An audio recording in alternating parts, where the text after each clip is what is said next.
Hey guys, I hope you're well. I'm just sitting here at my newly cleaned off ham desk. Oh, it's nice having a clean ham desk. And I just worked another POTA station, another POTA activation.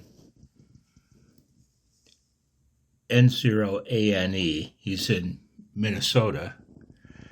And since I cleaned my desk off the other day, and since I got my attenuator done, my 1 watt attenuator, I've only called 2 stations, and I've worked them both on the first call using 1 watt.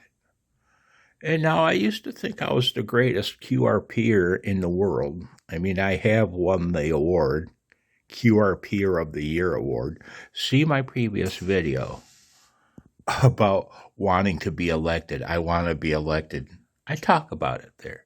But it's not that. I thought it was the Michigan Cacti, being that it's so much better than the DX Commander. Hell, even Cal agrees with me on that.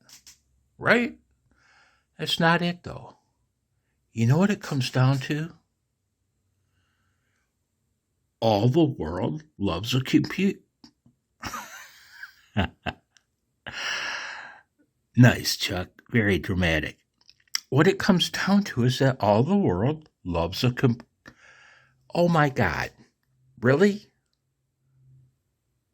All the world loves a QRPer. That's it. All the world loves a QRPer. You guys love QRPers. You love to work us. It's the only answer. Listen to his signal. Listen to his signal. His signal to noise. Listen how loud he sounds. How quiet.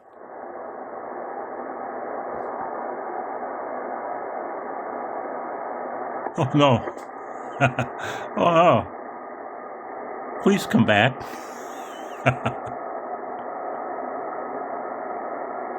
Maybe he's still in there.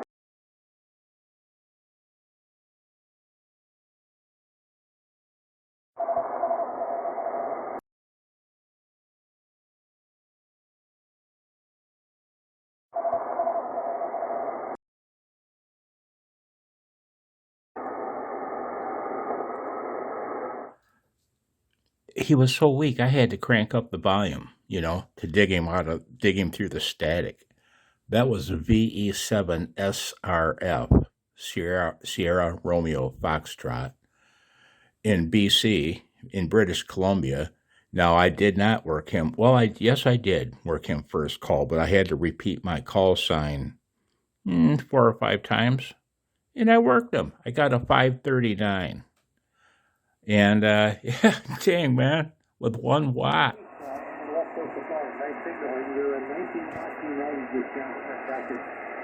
thank you. I've been real pleased with this little radio. It's when I got back into ham radio after my wife died a while back, and probably came back to life and got back into it. This is what I got, and I've had a wonderful time.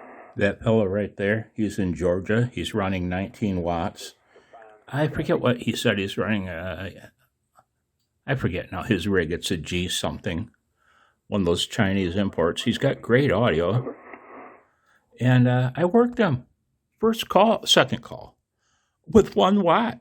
And he and I sat here and had probably a 2-minute little rag chew. He wanted to hear about my equipment. And, yeah, boy, he told me about his equipment. And 1 watt single sideband, 1 watt PEP. Worked him on the second call.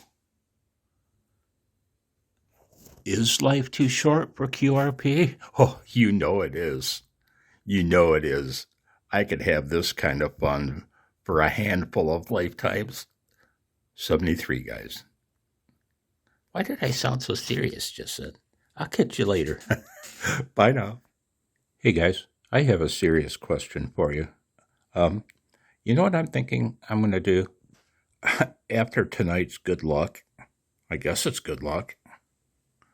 It's a matter of timing is all it is.